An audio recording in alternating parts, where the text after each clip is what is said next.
Because I was a street kid. I grew up on the streets of Troy. After his father died, 12-year-old Marty Mahar worked to support his mother and siblings. Shortly after Pearl Harbor, Marty enlisted to fight with the Marines. I had a tough time talking my mother into signing the papers at that time because I was only 18. His first real action landing was on Corey Beach when his unit ran smack into Japanese regimental headquarters. And that was a scary moment, getting us back off there. We had quite a few killed. Some we had to leave on the island, bury them there, on the beach. First one I ever seen killed, really, I cried. Good friend. And on Iwo Jima. You still think about it. I think about people every day. They thought Iwo would last 72 hours. It took 29 days, yards at a time. Was it fighting every day? Every day, every minute of every day. In day 13, while engaged in hand-to-hand combat, they got Marty with a bullet. I lost my ear and I had a plate put on the back of my head. Later, a buddy from his foxhole told Marty what he had been doing minutes before.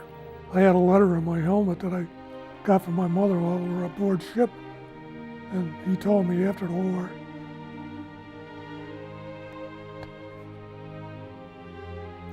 he said, all you do is keep reading that letter. And I never realized it. I fought for survival, to tell you the truth. I did what I had to do. I had a terrible time getting into the Air Force. I only weighed 114 pounds, and I think you had to weigh 116. Shortly after his 19th birthday, Ed Pinnell was training to be a navigator on a B-24. And the B-24 was not a great airplane. We used to call it the whistling outhouse. The future MIT grad and ex-worker in the Quincy shipyards was guiding planes to targets in the Pacific with celestial navigation, measuring and plotting by the stars. 40 missions all over water. And they were long. Some of them were 13 hours in that airplane. And it vibrated, and it was noisy. So we knew that if we went down, we could not survive. Were you scared? Terrorized. I think the time that I was frightened the most when I was a lead navigator with 15 or 20 planes, each with 10 men on it. If I did a good job and we never got lost, then we would get back. And once Lieutenant Pinnell got his plane over target, the gunners had something to do, the pilots were busy, and the bombardier was busy. But I had nothing to do but worry. This is sharp.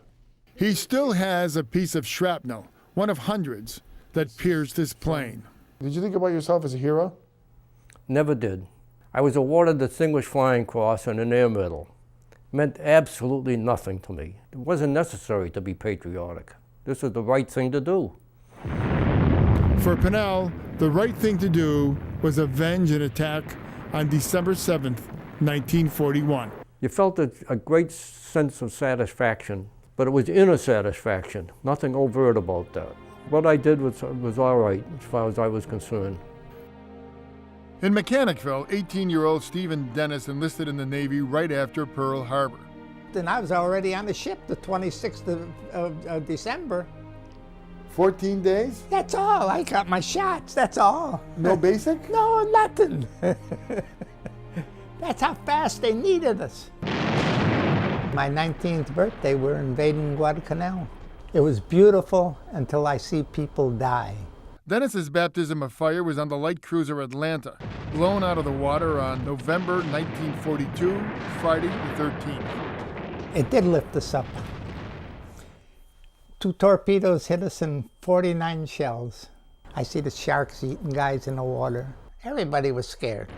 We just kept doing what we're doing. Nobody talked. But our own ships fired at us. Why is that? Huh? Because they didn't know who we were. Pandemonium, explosions everywhere, and no escape. You can't run. So we sacrificed all our ships and everything to save all the Marines on Guadalcanal. Immediately after, Dennis was enlisted as a radio man. On the island of Tulagi, he monitored PT boats, Japanese bombings every day. I was the first one to report that President Kennedy was missing. 2 years on Tulagi and then on a communication ship. We invaded Okinawa. Did you take more fire then? Huh? Kamikazes. That was scary right there because they're crazy. We had an admiral aboard. Hey, he left awful fast for a battleship. Did they come down on your ship? No, they didn't hit our ship, but they hit the ship the admiral went on. Do you ever ask yourself, how did I survive that? Yeah, the guy upstairs. He likes me. He must still like me. I'm here. There were some people in the military who didn't want you to succeed. Yeah. Until World War II, America had no black military pilots. The War Department claimed that they had done a study and that black people's cranial cavity wasn't large enough to hold the knowledge to fly an airplane. But Clarence Dart, who turned 21 the day after Pearl Harbor, dreamed of flying ever since he was a kid in Elmira, and he would not give up. I knew I was going to make it. And make it he did, as one of the famed Tuskegee Airmen. His baptism of fire, dive bombing, taking out German machine guns. They practically tore my airplane apart. And when he tried for a 70-mile-per-hour belly landing in a farmer's field, his wing clipped the ground. The airplane cartwheel, both wings were off. I was on crutches for about 3 weeks after that. It was Lieutenant Dart's squadron of Mustang P-51s that protected lumbering bombers that until then were being shot down with regularity. At first they didn't want us because they had listened to all that propaganda about how dumb we were and whatnot until they found out we were the ones protecting them. And then after that, they start requesting us. At war's end, Lieutenant Clarence Dart, with 95 missions, applied to be a commercial airline pilot. Well, they just ignored us. I mean, how would you react if somebody said, Mr. Dart, you're a hero? That sort of bothered me. I had a job to do, and I tried to fulfill it the best way I knew how. This is you here? Yeah. When Troy Marine Marty Mahar awoke on the Iwo Jima beach, he looked up.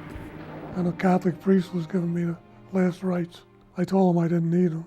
Aboard ship, O'Grady, one of his pals from Troy, laid him down in the sick bay with the wounded and dead about to be buried at sea. The guy that was on the operating table was dead. I was alive. So they picked me up, buried me at sea. And O'Grady spotted me. This Okie O'Grady. Guy says, that's Marty Mahar. He ain't dead. We just put him down there. 13 days on Iwo, shot during hand-to-hand combat. It would take over 30 operations to replace an ear and get a plate in his head. I had nightmares all the time I was in the Naval Hospital, pretty near every night, up until even 10 years ago. I punched holes in a wall in my bedroom with my wife right in the bed, not knowing I did it. But how long do you think it took you to suddenly just kind of work your way back into the life stream here? And I don't think I ever did, if that is true. I don't think World War II did anything for me, really. I think the Marine Corps did what did for me. Taught me character. Taught me discipline, self-discipline, really.